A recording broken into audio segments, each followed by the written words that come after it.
to his pump and shot him 6 times through the heart. Right through the heart. Anybody here been shot in the heart?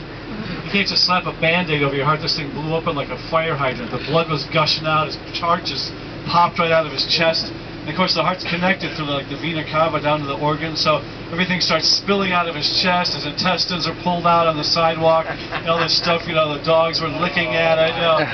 I mean, just a second now, for God's sake.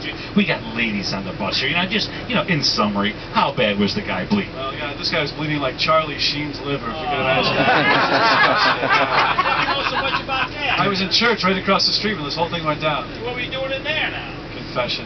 For how long? About 6 days. 6 days. I rested on the 7th day. Wait there. Well, listen, stand up here. Tell us the whole story then. You got it first hand. Start from the top. Everything? Sure, why not?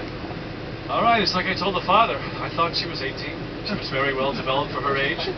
I was a little drunk. Wait, and not the confession story. I'd like to hear it at lunch, though. The guy getting shot. Oh, just that part. All right, well, you know, I'm getting sick of the Hail Marys, right?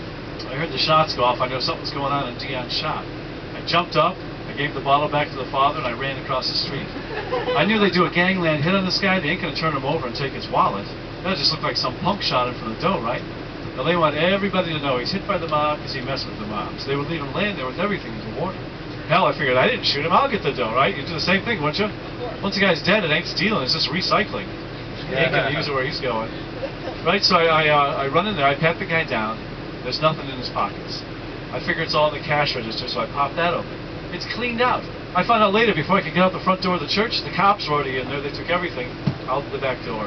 But too bad you didn't get something. Well, I did get one little souvenir. It's nothing valuable, but I frisked around his shop, and I did manage to find a bunch of Dion's pencils, you know, from the funeral home.